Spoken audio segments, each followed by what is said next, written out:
welcome and good afternoon. My name is Sarah Rodriguez. I am CEO and counsel of Titan Title. And thank you so much for being here. As you all know, every single month we have a virtual agent mastermind where we are bringing realtors from across the nation, hopefully something of value that will help you take your business to the next level. I get a lot of phone calls when it comes to 1031, how they work, what can people do, how can they use them? Because if I know anything about us here in our investors is that nobody likes to pay taxes if they don't have to. So today I am very excited to bring not only my friend, but also a brilliant and incredible attorney in the area who also happens to have her 1031 exchange intermediary who is going to be talking about 1031s. Now, because these virtual masterminds are here for you, we want to make sure that this presentation is for you. So if you have any questions throughout the conversation, feel free to just put it in the chat and I will ask Sarah about it. Because again, we want to make sure that we're providing you information that is going to help you take your business to the next level and better serve your clients. As always, we do tape these and then we put them into our newsletter every month. So every month we send a newsletter out there that has not only great information and great videos. For example, the one in September, I did the top 3 changes for the GCAR forms. Then we'll talk about the MAR forms. And we have all this great information out there, as well as our masterminds, and they are also in our YouTube channel. Without further ado, Sarah, can you go ahead and just introduce yourself real quick? Well, good afternoon. Thank you, Sarah, without an H, for hosting me today. I've had the privilege of knowing Sarah for as long as I've been in real estate, and she's always been a wonderful supporter and somebody to ping ideas off of when I think I'm losing my mind, which unfortunately seems to happen quite a bit. So so I am a lawyer. We have Tula Dreyfus, formerly Gross, Tula Gross, and I have our own law firm. And then during COVID, because we had too much time on our hands, we decided to open up a 1031 exchange company. And we've been very successful. It's grown greatly. And so this year we've partnered up with a company you probably know, which is real estate exchange, REC. That's a good question. I mean, And we've partnered with them to leverage their sort of technological back end. We do legal work for them, so it's been a very successful partnership. And so we're doing more and more of these 1031 exchanges. And I think in this marketplace, we're getting a lot of questions from agents about, what can and what is an exchange, but more importantly, for you all, what does an exchange, presenting to a client the possibility of an exchange is adding value to that relationship, because I can tell you, general member of the public has no idea these things even exist. They just think that paying capital gains taxes is just part and parcel of owning and selling real estate, when it really doesn't have to be. So our goal is to sort of help you and answer any of your questions, any of your clients' questions, and make it as easy as possible to get through an exchange. I love that. Now, I know here that we have a lot of people from different backgrounds, and they might not truly understand what a 1031 is anyway. So let's start with that. What is a 1031, Sarah? So, us lawyers are really boring human beings with very little creativity. So 1031 refers to the code section, the United States Code section of the tax code is section 1031, which is essentially a section that says, if you have property that you own that is held as an investment and or held in the course of doing business, and you want to sell that property, there is a mechanism contained in Section 1031 for you to defer paying capital gains taxes on the sale. Now, as you can imagine, the IRS is not in the business of letting you not pay taxes. And so if they're going to allow your investor client to defer paying capital gains taxes, they're going to make it quite difficult. The requirements are quite stringent. And this is why you really need somebody sort of in your court that knows what they're doing, because there are as many permutations and options in the 1031 exchange as there are clients out there. So that's the fundamental of what an exchange is. You're exchanging, you're selling a property that you've held for investment for business use, and you're purchasing a replacement property to be held for business or investment purposes. And in that transaction, the IRS says, so long as you meet a set of requirements, then you don't have to pay capital gains taxes in this particular transaction. And it's really important that you meet all of these, because I will tell you that I have seen clients that come to me afterwards, and they were trying to do a 1031, but because they didn't do it correctly, they ended up getting a significant tax, penalty afterwards. Now, tell me a little bit about how the 1031 section of the code came into being, and was there a case involved with it? There's always a case, right? There's always people. So this came, I mean, the 1031 exchange in one form or another is over 100 years old.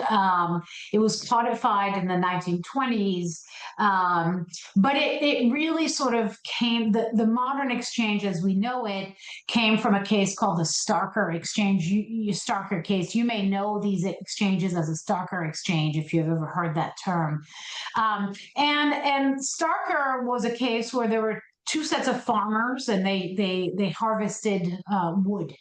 And so farmer one says, hey, says to farmer two, hey, I have this parcel, right?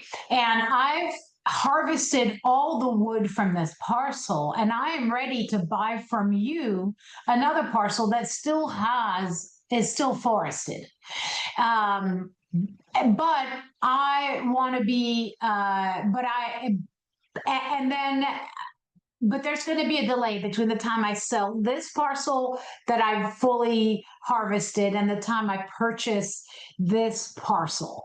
And in the case, the IRS came back because until then there was only simultaneous exchanges, meaning you sold one piece of property, you bought the replacement property in back-to-back closings, right?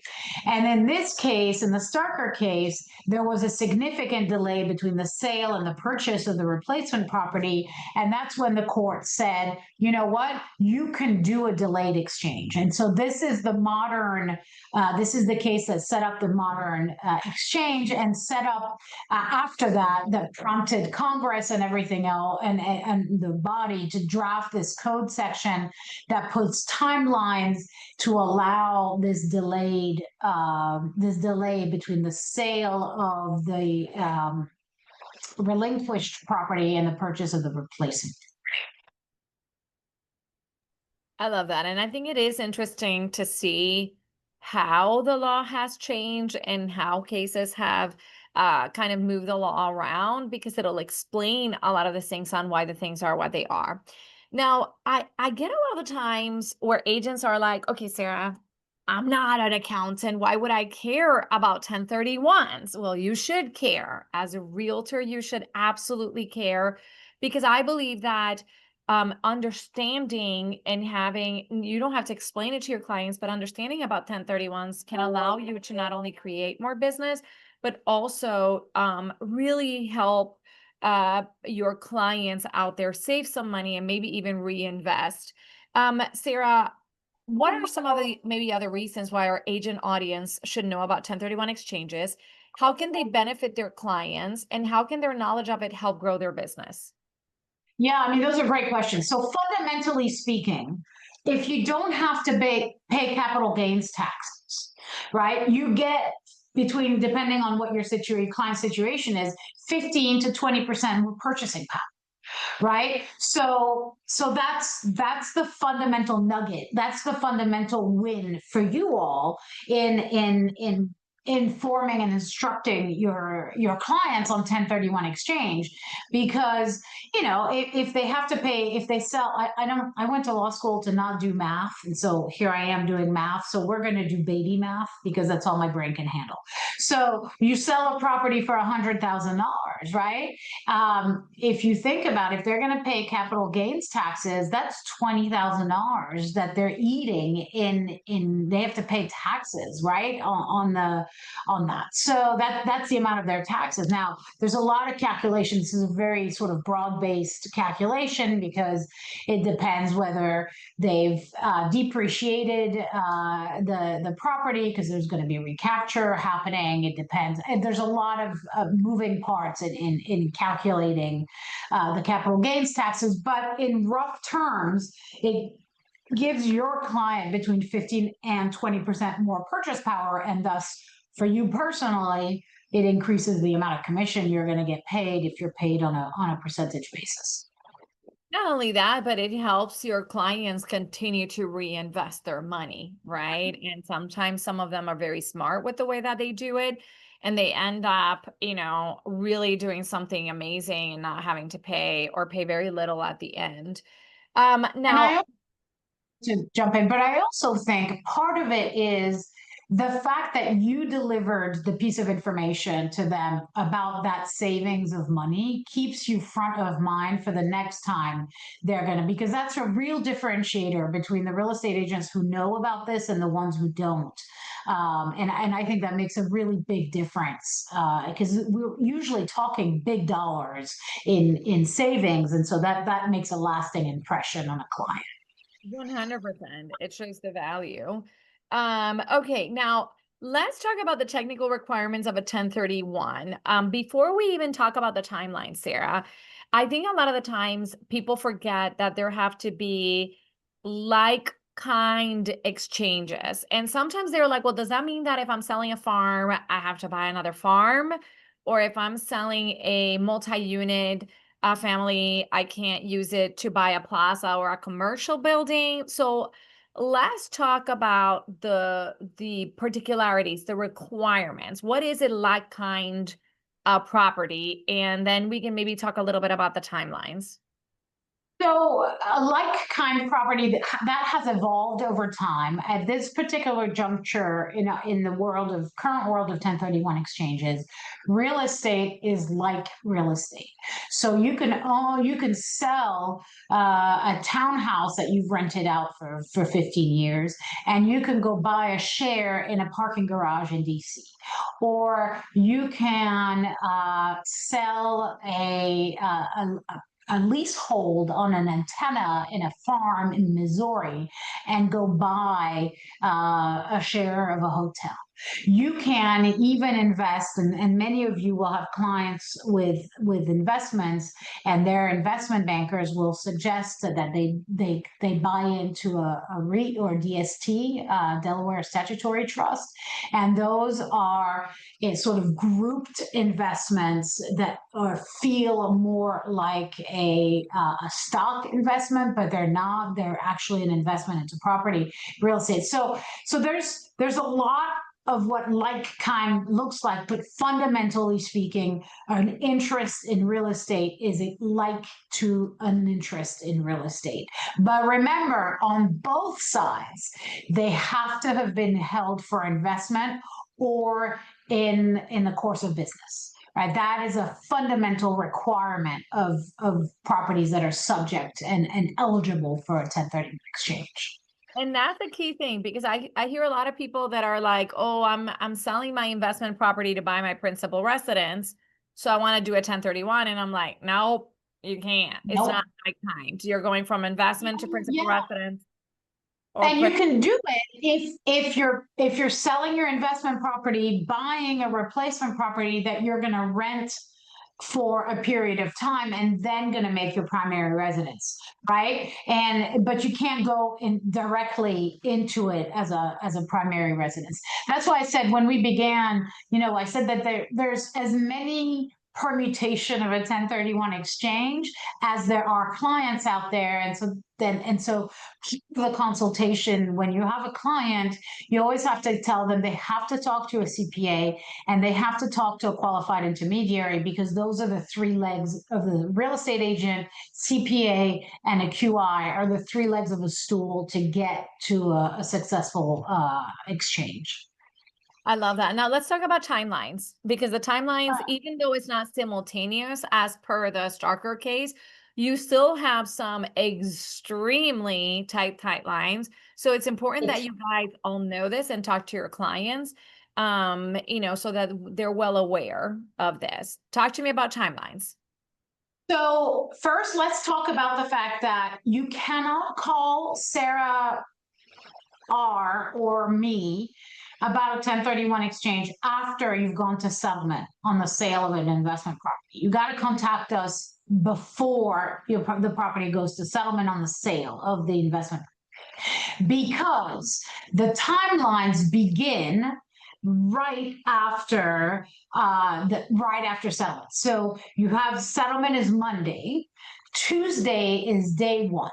Okay, and you have 45 days to identify a replacement property, meaning that, let's say, Tom has clients that, I'm sorry, you're the first face on my screen. Tom has clients. They just sold $700,000 worth of real estate, and they want to diversify. They sold a townhouse in Burke, and they want to go buy two properties in Tennessee, two rental properties in Tennessee. So they have 45 days to identify from the date of settlement on the townhouse in Burke. They have 45 days to identify replacement properties for purchase in Tennessee. Now, during that 45-day period, identification is really just a piece of paper that we send you in which you write an address on it, right? And have your client sign it. Now, if Thomas's client identified 3 properties in the first one and the first 2 fall out because of inspection reasons or competitive bids or whatever, right? They can pull back that identification and resubmit a new identification. And they can do that as many times as they want within that 45-day timeline. But they have to identify a replacement property within 45 days, and they have to buy one or more of those identified properties within 180 days of the date of this closing on the sale of the relinquished property. Those timelines are not flexible. They are rigid timelines. As we said at the beginning, the IRS does not love to not get their pound of flesh during these real estate transactions. So they're going to make it as hard as possible. And if you identify on day 46, you've got a failed exchange. If you close on day 181, you got a failed exchange. So now, the worst thing that's going to happen is you're going to pay capital gains taxes. That's all that's going to happen if your exchange fails. There's no penalties. There's no, but you have a failed exchange.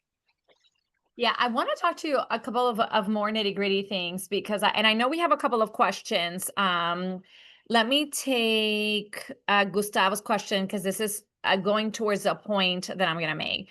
So Gustavo's question is, what would happen if someone with a 1031 exchange passed away? So I will tell you that for a 1031 exchange to be able to be done, the entity that sells property A has to be the exact same entity that purchases property B. So let's say, for example, that Sarah, Sarah with an H, and Sarah without an H, we go in a partnership and we buy an investment property. And then I'm like, you know what? I can't handle her. The name Sarah should have told me that I couldn't trust her. I'm going to take my money, run, and go buy another property by myself. I can't do a 1031 even if the properties are like kind, because the entities have to be the same. Both Sarahs if they're both selling, then both Sarahs have to buy in order to be able to do the 1031. That's the same thing with LLCs. et cetera, et cetera. So be careful with that. But Sarah Petcher, what happens if someone with a 1031 exchange passes away? So you have a problem. um, and the reason you have a problem is in most states, in Virginia specifically, title drops like a rock.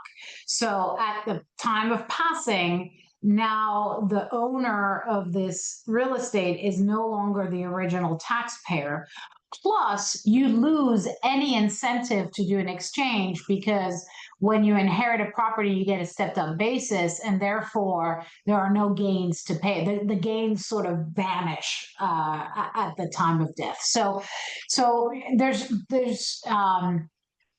no need for an exchange if the person sort of passes away in the middle. I will tell you in adding more detail to what Sarah stated, the rule is that there has to be the same taxpayer on both sides. I've said this a million times now, and I'm going to keep repeating myself. There are as many permutation of these rules as there are people out there. So we've successfully, you just have to do a lot of planning. We've had LLCs where two members and one member wants to, both members want to sell, but only one wants to reinvest and do an exchange. The other one doesn't.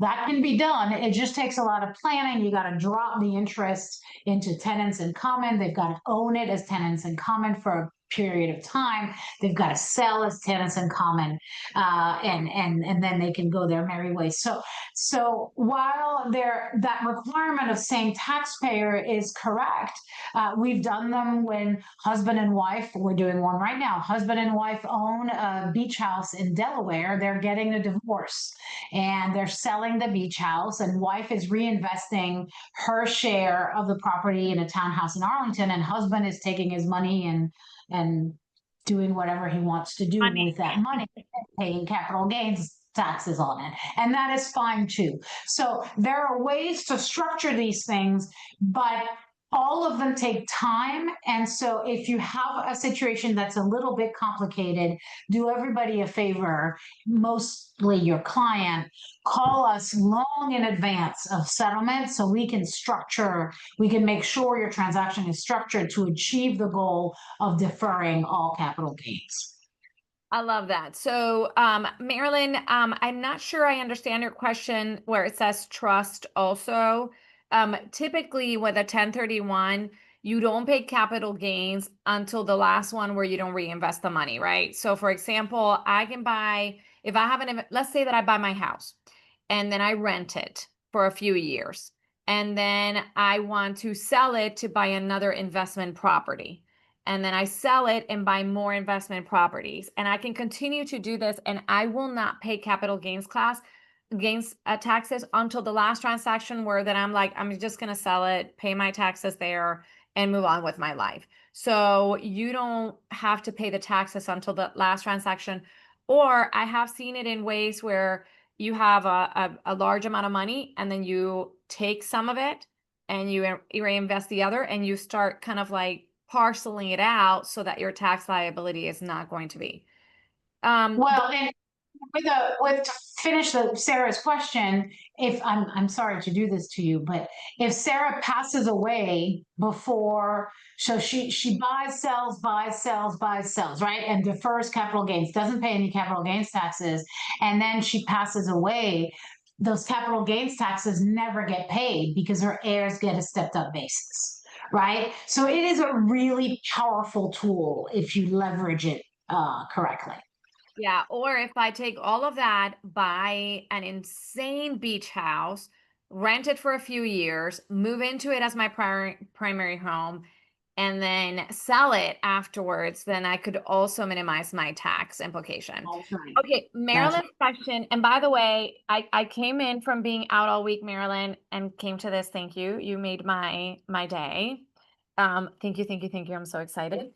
But the question is if the property's in a trust, does the purchase have to be in the trust as well?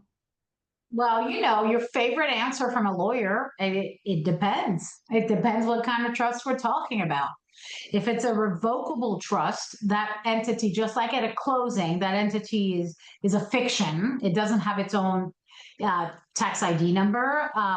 So it's just the beneficiaries of the trust. If it's an irrevocable trust and has a separate tax ID, then yes. But if it's a revocable trust, which is what most of you in the residential world deal with, then they can buy the replacement property either in their individual names or in the name of the trust. That's entirely up to you. Perfect. Or up to them. Eduardo, I do see your question. We're going to tackle it in a little bit later. I want to go through a little bit of the process. Okay, Sarah, we talked about entities. We talked about like-kind properties. And then we talked about there being an actual timing to being able to identify the properties and being able to do the closings. Let's talk about identifying these properties. Let's say I have an investment property to sell. And this happens a lot, right? This is why it's so important for you guys to understand how it is that you can identify properties and what is it that that we need to do in order to close on time. Because what happens if, what sometimes we have is somebody says, okay, I'm selling this property. I've identified this one other property. And then guess what? There's a title issue or there's, walkthrough issues and you don't want to close and you're not going to be able to close on time. What happens, Sarah? Let's talk about identifying these properties. What happens if the property you identified, you can't close on it within time? Talk me a little bit through that. So you've identified a property within 45 days, and you haven't identified, let's go with a fact pattern where you have only identified this one property. So you've identified one property, you've gone under contract, Sarah's doing your closing, Sarah gives you a call and says, we're having a little bit of an, whatever you want to call it, moment. There's this issue on title, and it's going to take me some time to resolve it.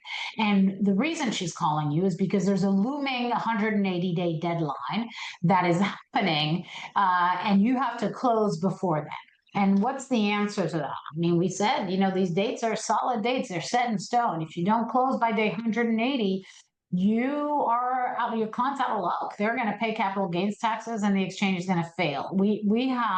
I'll give you an example. We have a client who, I will confess, drives us a little bit insane. He's a great investor, great client of ours, but what he does is he buys properties at foreclosure auctions. Okay.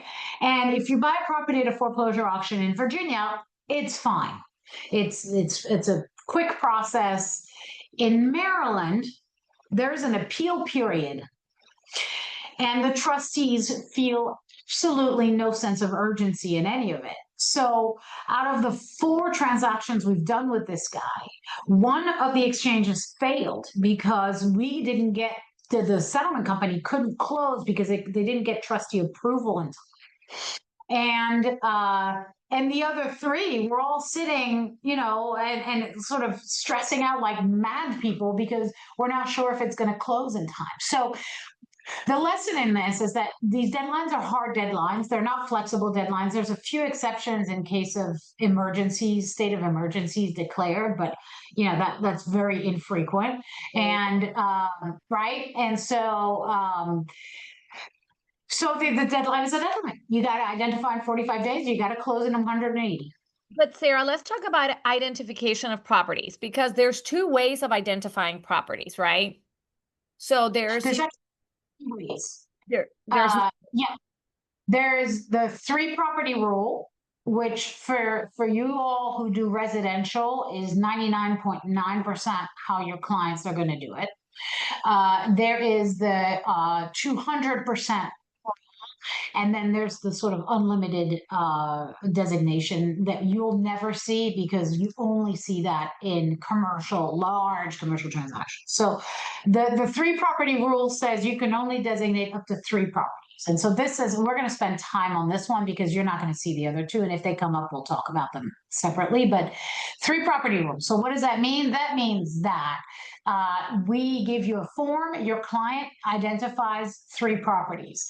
They put an offer on all, they put an offer on 1, it falls out. Put an offer on 2, it falls out. Put an offer on 3, it falls out. As long as you're within that 45 days, you can revoke that designation and submit to me a new set of properties, up to 3, as a designation. So while it is a 3 property rule, it really should be called the 3 property at a time rule for designating. But that's the rule you guys are going to encounter the most.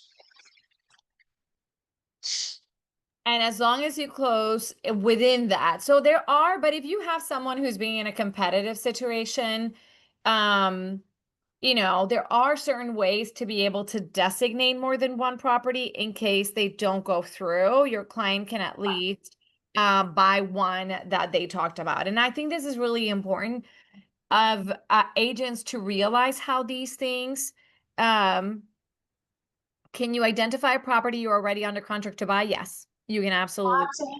And that's what we really recommend. And that was the point that I was trying to make.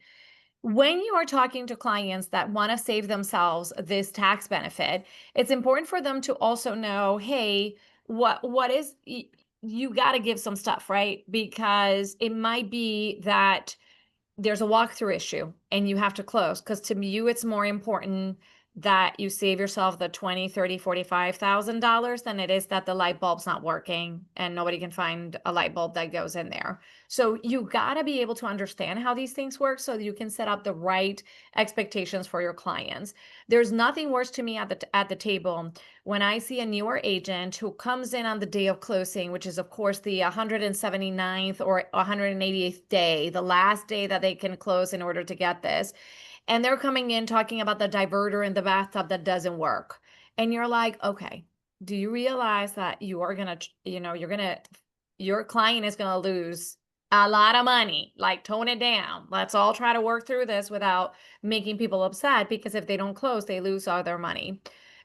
So that's fantastic. Now, can I and clarify something, Sarah? I think Sarah's suggestion that you go under contract, you can go under contract before you go to settlement on the sale of the relinquished property. That's absolutely fine. However, there's a big asterisk to that. You must not have in that contract a settlement date that is before the settlement date on the sale of the relinquished property. You cannot purchase a replacement property before you sell the relinquished property, because the whole goal of an exchange, it's called a forward exchange, it's another term for it, is that you take the pot of money from the sale of a relinquished property and you reinvest it in the new property. Now, we don't have time to talk about reverse exchanges today, but there is such a thing as a reverse exchange. I will tell you that for your average residential property, they are cost prohibitive and too complicated for your average investor. So your job is to make sure that your settlement on the purchase of the replacement property is after the settlement on the sale of the relinquished property. And in order to spare your favorite qualified intermediary, if you could give, and settlement company, if you could give us 4 to 5 days between those 2 transactions, those 2 settlements, that would be awesome sauce. Because I'll give you an example. We had a closing in Massachusetts, and Massachusetts is a state that requires 2 signatures for release of funds, and in Massachusetts they have more days to send the money than they do in Virginia, and this deal was back-to-back closing in 2 days, and she had to delay she had to extend the settlement on the purchase of the replacement property and she almost went into default because the funds have to touch our account. They have to sit in our account, and then we got to be able to wire them to the next settlement company. So give us a few days of breathing room. Otherwise, I can guarantee you, if it's not going to fail, it's going to be very messy. And that's something that's really important. Like, not that I say anybody should do this, but there are times when I have a seller that comes in a week before the buyer to sign, and then they start talking about 1031s, and they're like, well, I want to do a 1031 because I'm literally going to buy one the next day. Um, and the tricky part about 1031s is that the law says as long as the seller doesn't have control over the money or doesn't touch the money, though, even if it's sitting there and says, um, okay, Sarah closed today and got the funds, and I call the title company saying, no, don't give it to me. I'm going to do a 1031. As soon as that money is in the settlement agent's escrow account for behalf of Sarah and I have control over it, at that point, or they've issued a check, then I'm going to be paid on taxes. So it's important for us to be able to do this more. Marilyn, I'll come to your question in a second as well. Let's talk about the roles of a qualified intermediary. How does that impact the contract and the settlement process?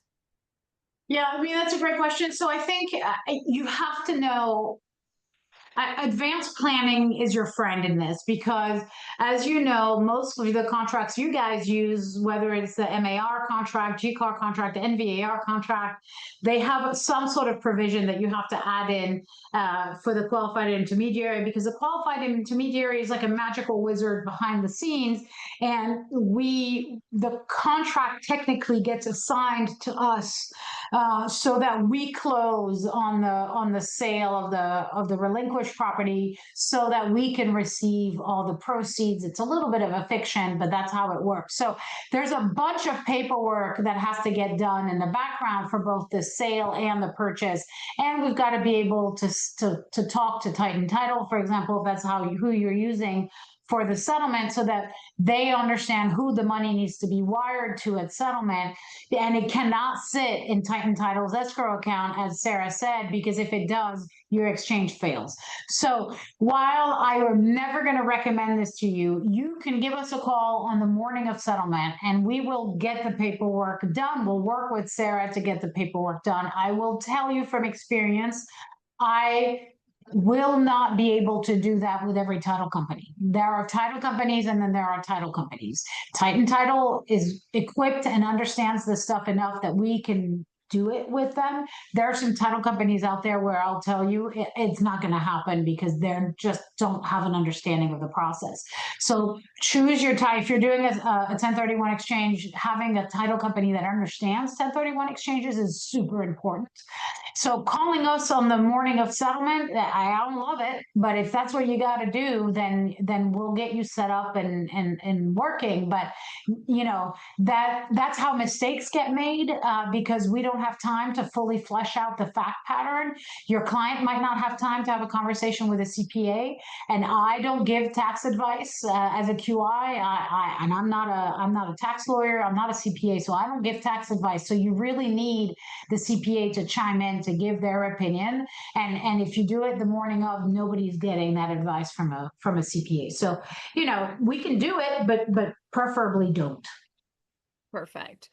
Okay, so finally, let's say that you go through a 1031 with the best intentions, but for X, Y, or Z, it's not successful. What would make it not successful? And are there any adverse consequences to the other party involved in the transaction? So for example, Sarah, let's say that I'm your buyer, and in the contract, it says, Sarah Louppe Petcher is doing a 1031, and the buyer is going to go ahead and sign any documentation needed in order to get this done. And all of a sudden you don't, you didn't meet your timeline, so there's no successful 1031. Can something happen to me as the buyer? No, so it's different. It's different than FERPTA. A lot of people tend to a lot of people are very afraid of FERPTA because if the seller is a FERPTA seller, it's the buyer's obligation to make sure the withholding of the taxes gets done. That is not the case with a 1031 exchange. If a 1031 exchange doesn't happen, then the seller is going to pay capital gains taxes, but it doesn't impact the buyer. There is no risk to a buyer to agree for the seller to do a 1031 exchange, or no risk for a seller when the buyer is buying as part of a 1031 exchange. There's no risk for the other party. Perfect. Okay. Yes. But if it fails, if the exchange fails, then the only penalty is paying capital gains taxes. Perfect. Now, Jesse, this is a similar question to what you were asking. Let's say again that I used my 1031 to buy this amazing investment property at the beach. I rent it out for a few years, and after I rent it out, I decide I want to go retire there and move in it as my principal residence or even a second home. Will I have I deferred the taxes, or after I've lived in it, say 5 years as my principal residence home, I can sell it and then be able to not pay the taxes using my capital gains exclusion? Yeah, so I mean, I think the IRS, let's start with how long does it have to be held as an investment property? The IRS is not that helpful. You'll see CPAs that say at least one tax filing circle, right? You have to file your taxes at least once with owning the property as an investment property. Preferably going through 2 tax cycles is safer. With owning that amazing beach house as an investment property, and beach houses that you may use as a vacation home has requirements that are in the tax code as to how many days you can use it, et cetera, et cetera. But as long as it meets that requirement of being an investment property, I would always recommend 2 years because it's safer that way. You can move back in and you can live in it for 2 of 5 years, right? And when you sell, you can get that exemption on your personal residence for capital gains taxes. So yes, you can do back to back using different code sections of the IRS code. I love it. Okay. The property was inherited through an estate. Some of the beneficiaries want to do a 1031 exchange while others do not. What can we do about that? So you can absolutely do that, but this is not one of those transactions that can happen at the last minute. This isn't one of those transactions where you remember about 1031 exchanges the morning of settlement, because that's just not going to happen. So that is absolutely feasible. You just need to get yourself very organized so that all the paperwork can be done correctly and we can get it done. But we come back to, why would you want to do that? Because while we can get it done, the heirs are getting the property with a stepped up basis. So there is really no capital gains to report or to pay on. So I don't know why you would do an exchange. Yeah, absolutely. So Marilyn, this is going to be a question 1, and then we'll delve more into the weeds with yours, because we are seeing a lot of international real estate. But property owner wants to do a 1031 with a property that is not in the States, but is a U.S. territory. Let's say Puerto Rico. I want to go to Puerto Rico. I want to be able to go back home, buy some investment properties, Airbnbs in there. Can this be done? So this is always a very strange question. And the question itself is not strange. The answer is strange. Because not all territories are equal in the way taxation happens. So you cannot do a 1031 exchange with a property in Puerto Rico, but you can do a 1031 exchange with a property in Guam or the U.S. Virgin Islands or the Mariana Islands. You can do exchanges with those. There are some additional requirements about residency and everything else, but Puerto Rico, unfortunately, no exchange. Now, but I will tell you, we don't do these, but Puerto Rico allows a form of exchange internally. You can sell a property in Puerto Rico and buy a property in Puerto Rico, and the territory of Puerto Rico will give you a pass on the capital gains under their process, but not federally. And in that vein, Sarah, Marilyn is asking, can someone purchase, like sell a property here in the US, and let's say that I want to buy an Airbnb in Mexico and do a 1031. No, that is not like-kind real estate. So like-kind real estate is the real estate that is located in the United States or certain territories. Perfect. Okay, Marilyn, was that answer your question? Hopefully. Awesome. Okay. So property owner wants to sell investment property and do a 1031 exchange. The property will be occupied by the property owner's child who is attending school in the same city as the replacement property.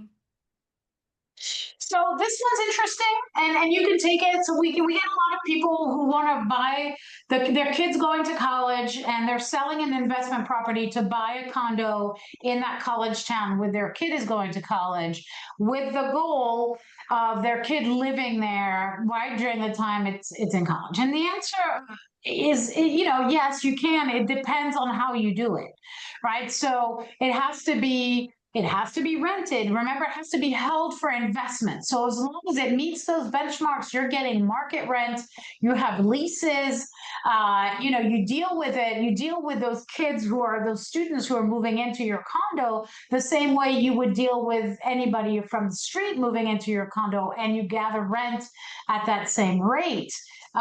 There's no issue with it. But you have to do that. So to Sarah's point, let's say, for example, that you have a client who wants to buy a bedroom condo here in DC for their child who is going to American University. If they're not charging their kid rent, then you can't consider it an investment. But if they buy a home next to University of Maryland and your child lives in one room and the remainder of the rooms are rented and you have leases and you're getting market rate, then yes, you can consider that 1031 intermediate. That's exactly right. That's exactly right. Yeah, which is I've always said, one of the things that I kicked myself in the behind was when my oldest went to Penn State, not buying a property around it when the interest rates were great, because there's a lot of appetite for rentals around those markets. Now, just remember, if you have any questions, put them in the chat and we will try to address it. Eduardo, I know you had a question about, can I sell the investment to my son 1 month after closing? No, I mean, you might have to pay your taxes, although the IRS doesn't give an actual time of how long you have to hold it as investment. Best practices from accountants typically stay 2 years. Hold it as an investment for 2 years and then do what you want about it. Now, Sarah, again, I wanted to go back to something you had said and flesh it out a little bit. Must you sell the investment property first and then buy another investment property, or can you buy first and sell second? I know you said reverse exchange is a much more complicated scenario, which it is, but let's talk a little bit. We have a few minutes. Doesn't seem like we have any other questions. Let's talk a little bit about that. So your traditional exchange is what we call a forward exchange, in which you sell the relinquished property, some time passes, you buy the replacement property. A reverse exchange is those things get reversed.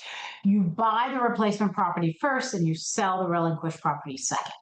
But remember, the whole point of the IRS giving you a pass on paying or allowing you to defer capital gains tax payment is because you're reinvesting money from one investment into the other. So if you're buying first, you can't reinvest the money from the second one. So we have to create a series of an entity to accommodate this. So what happens is that the existing property that you own, right, that we're calling the relinquished property, you're going to the qualified intermediary is going to create an LLC. You, as the owner of that relinquished property, will be the manager of the LLC, but not an owner of the LLC. And we are going to transfer ownership of the relinquished property into the LLC. okay? So that you have a transfer of the relinquished property that happens before you buy the replacement property. This LLC is going to be owned by the qualified intermediary, managed by you. Then you're going to buy a replacement property. Now you have to work with a lender who will either lend you the full amount for the purchase price, knowing that you're going to recast the loan once you sell this property and pay off a portion of the mortgage, or you have to come up with additional cash to purchase the replacement property, one or the other. But that's how it happens. Ownership of the replacement property gets bumped up to an out of your hands into an LLC that is owned by the QI, managed by you, and then the funds flow through that extra intermediary. I will tell you, it's exponentially more difficult. So a cost of an exchange, if you hire us to do an exchange, a forward exchange is $950. If you're going to do a reverse exchange, it's between $8,000 and $12,000, depending on how complicated it is. So that's the difference in the cost because of the liability we take on, because we have and all the additional steps that has to happen. So that's why we see them in the big transaction and not so in the big commercial transactions and with folks who have a ton of cash, not so much in the residential context. Perfect.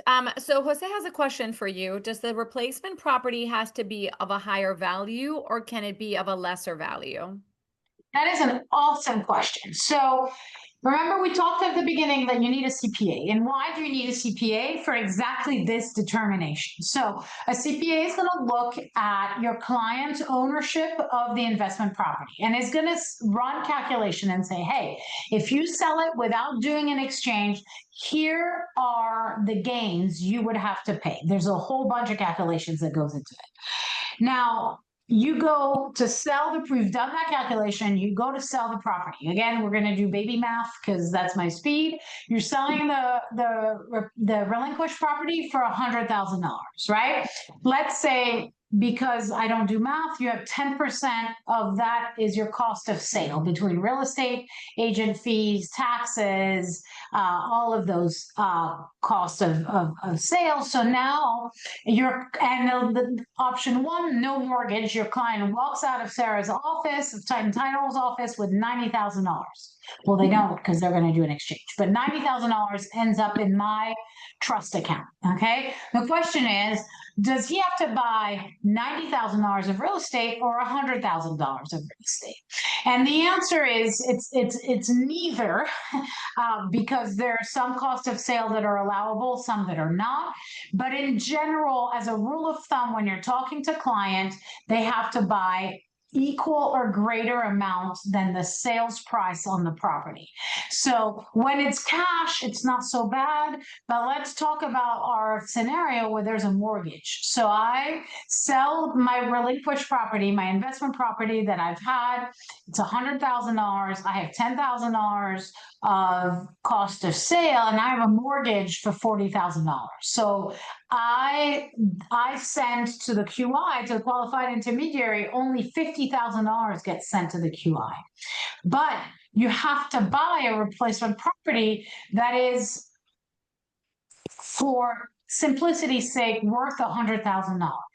The IRS does not care whether you get another mortgage to make up that $50,000 difference or whether you add your own cash to make up the difference, as long as you get to an equivalent or higher sales price.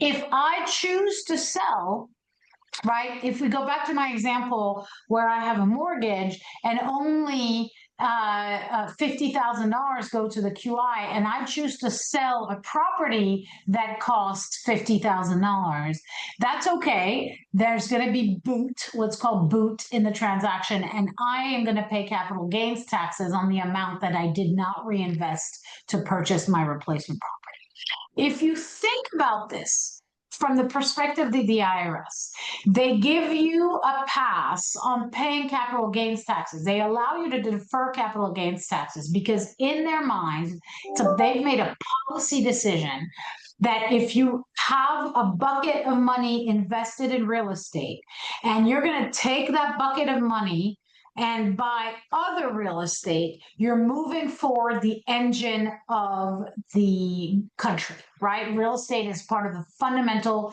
economic engine of the country. If you take the bucket of money and you sell and you only use half of it, then you're not moving it forward as much, right? You're not reinvesting in the economy as much money, and therefore they're going to make you pay capital gains taxes on the amount you're not reinvesting. But that happens a lot, right? Where people don't reinvest the whole thing. They take some of it to do repairs on their own houses, and then they invest the rest in something else. And that's the thing. It's like, I love how you say, the tax code is there to incentivize certain behavior. And their behavior is that they want people to reinvest in property in the US. And that's why they create these kinds of things. Now, I will tell you, if you do email me, Sarah was able to send a little bit of a cheat code cheat sheet for you guys. If you're interested, she'll be able to do that as well. Let me see. Let me switch to the shared contact. There we go. That's the 1031 exchange checklist. And it has some great information, including some of the timelines. And you can always, I think she put, Sarah, go ahead and put your information on the chat so that people can have it as well. But if you have a group of investors, that's a question that I always get a lot. Well, Sarah, how about if I flip homes and I'm buying a house and I'm going to flip it? Can I do a 1031 on flip homes? No. 1031 are not, flips are not eligible for 1031 for the simple reason that you don't hold them. You're not holding them for investment purposes. You're holding them for resale purposes. So there are tax opinions on this, and same thing for developments. By the way, if you buy, you represent a client that does an assemblage.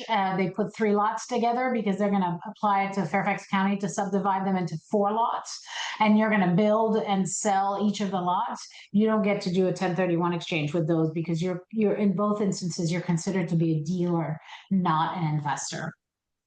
Exactly. So, now I have a question. Are QI fees generally deductible as real estate investments, income tax purposes? Yes.